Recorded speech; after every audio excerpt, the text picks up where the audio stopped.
بسم اللہ الرحمن الرحیم۔ کروڑوں درود محمد و آل محمد پر۔ پنجاب کے ایک چھوٹے سے گاؤں میں جہاں چاندنی راتوں میں کھیت چمکتے تھے، بوڑھا کسان رستم چاچا رہتا تھا۔ وہ اپنے کھیتوں سے اتنا پیار کرتا تھا کہ لوگ اسے کھیتوں کا جادوگر کہتے۔ لیکن رستم چاچا کی ایک عجیب عادت تھی، وہ ہر چاندنی رات کو اپنے کھیتوں میں چلا جاتا اور صبح تک واپس نہ آتا۔ والوں میں چمگوئیاں تھیں کہ رستم چاچا رات کو جنوں سے باتیں کرتا ہے یا کوئی خزانہ چھپا رکھا ہے۔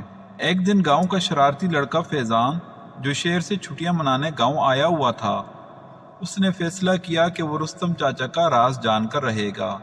ایک چاندنی رات جب چاند آسمان پر جگمگا رہا تھا، فیضان نے اپنا کیمرہ اٹھایا اور رستم چاچا کے پیچھے کھیتوں میں چلا گیا۔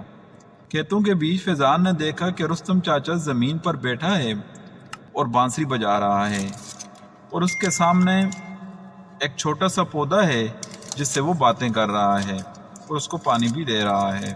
فیضان حیران ہوا کہ نہ کوئی جن تھا نہ خزانہ۔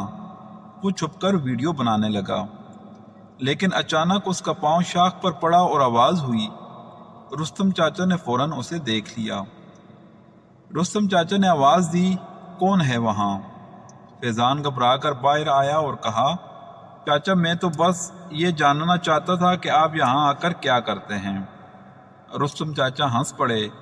انہوں نے فیضان کو پاس بٹھایا اور کہانی سنائی۔ بیٹا، یہ پودا میری بیٹی نے لگایا تھا۔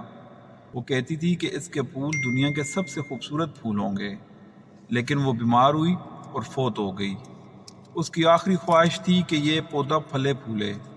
ہر چاندنی رات میں یہاں آتا ہوں اور اس کی بانسری بجاتا ہوں جو اسے بہت پسند تھی۔ لوگ سمجھتے ہیں کہ میں جنوں سے باتیں کرتا ہوں، لیکن میں تو اپنی بیٹی کی یادوں سے ملتا ہوں۔ فیضان کی آنکھوں میں آنسو آ گئے۔ اس نے اپنا کیمرہ بند کیا اور رستم چاچا سے معافی مانگی۔ اس رات فیضان نے رستم چاچا کے ساتھ بیٹھ کر بانسری سنی اور پودے کو پانی دیا۔ اگلے دن فیضان نے ساری بات گاؤں والوں کو بتائی۔ سب نے مل کر رستم چاچا کے کھیتوں کی دیکھ بھال کی۔ چند مہینوں بعد وہ پودا پھولوں سے بھر گیا۔